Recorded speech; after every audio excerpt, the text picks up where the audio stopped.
Good day, everyone. I am Annie Rose E. Pagalan from Bachelor of Secondary Education major in Filipino. And for today's video, I am here to discuss about the Edgar Dale's Cone of Experience. And without further ado, let's start. Aside from discussing about the Dale's Cone of Experience, we will also talk about the items of teaching, the bands in the Dale's Cone of Experience, and the Brunner's three-tiered model of learning. As for the learning outcomes, at the end of this video, learners should be able to familiarize with Dale's Cone of Experience and provide classroom processes that exemplify each strata of the Cone of Experience, as well as provide examples of various instructional materials appropriate for given instructional context.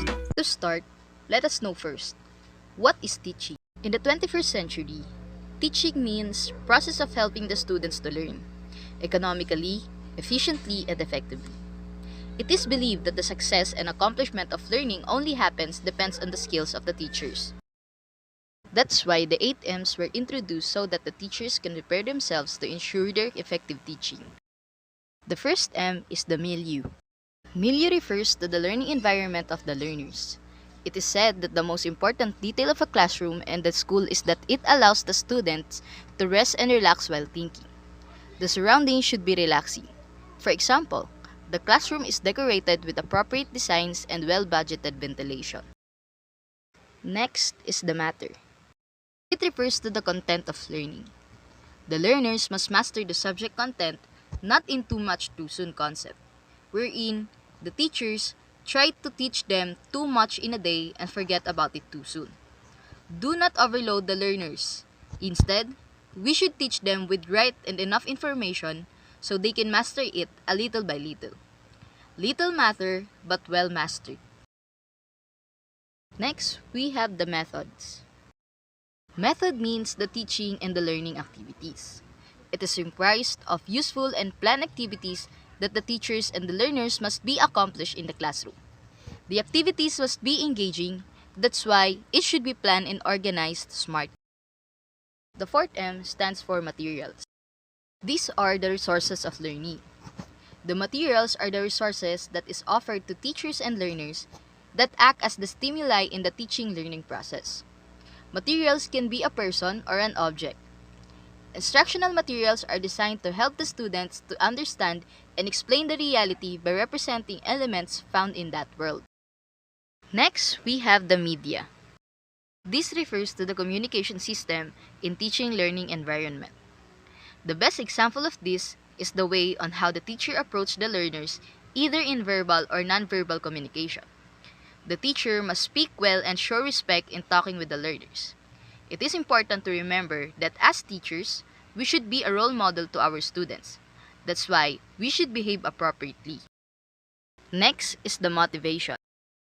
Motivation is the way to arouse and sustain the interest of learners in learning. Motivation is believed to be the fundamental principle of education. We knew that the learners only learn if they wanted to.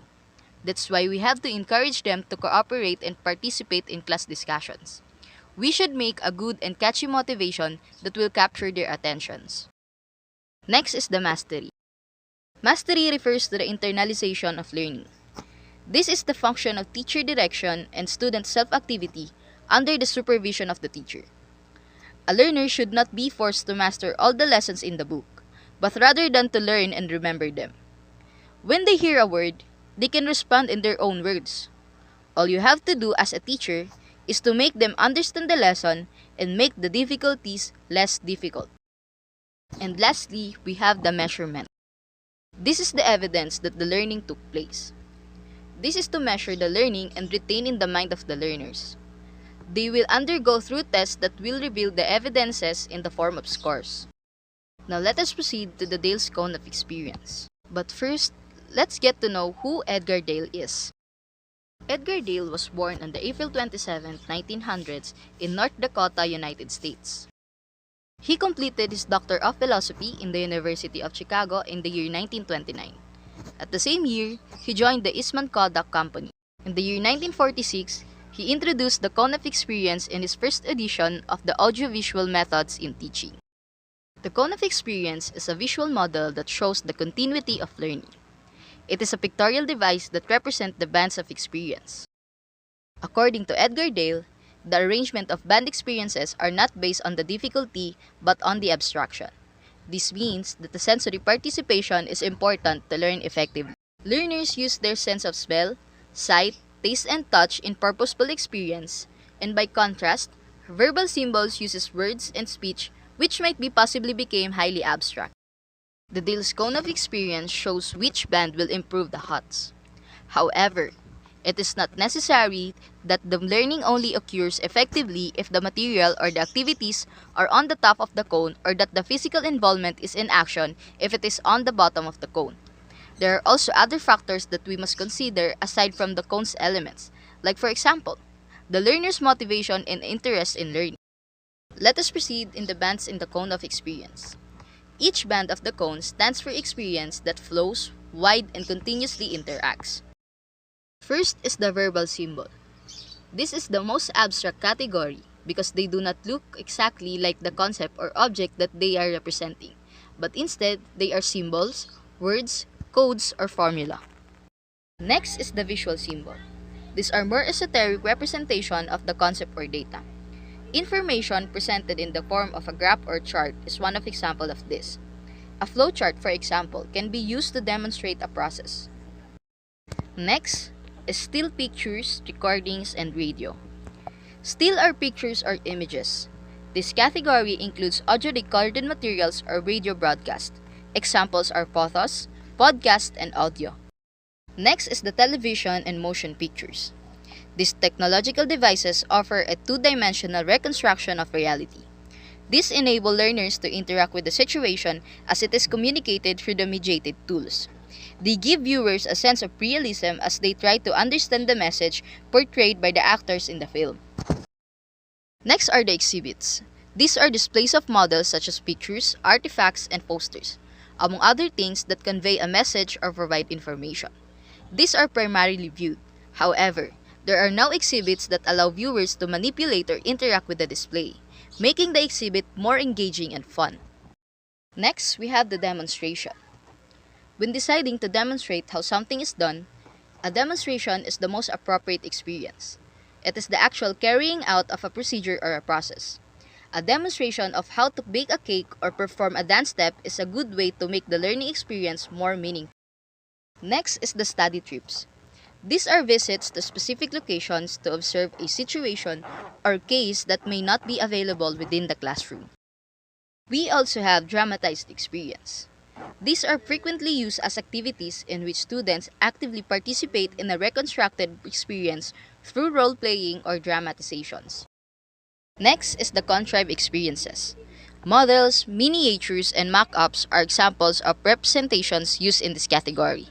There may be things or events that are beyond in the learner's grasp, in which case, contrived experiences can serve as substitute. And then lastly, the direct purposeful experiences. These terms refers to the foundation of experiential learning. Meaningful knowledge and understanding are established through the use of the senses. This is an example of experiential learning, in which one learns by doing. Now let us proceed to the Bruner's three-tiered model of learning. The Bruner's three-tiered model of learning emphasized that each area of knowledge can be presented and learned in three distinct steps. It is a model of learning that represents the three-step process on how learners learns best from concrete to abstract form. The first step is the inactive. It is a hands-on learning in a series of action. The learner needs to practice personally with the objects. This experience requires concrete and immediate action along the use of the senses and the body. Next is the iconic. Learning from illustrations, icons, or images. It involves understanding images and drawing. These kinds of experiences usually involves 2 or 3 senses only, and this is removed from the physical zone. Finally, the steps where learners transform what they have learned into language. The symbolic. It means reading or hearing symbols. In those cases, actions are usually ordinary and the experiences are only limited to the thoughts and ideas. In conclusion, in the Dale's cone of experience, the top cone is based on the connection of the different educational experience to the reality. In the bottom, where direct purposeful experience rely, are the representation of the reality. The cone of learning is a model that demonstrates how we learn best.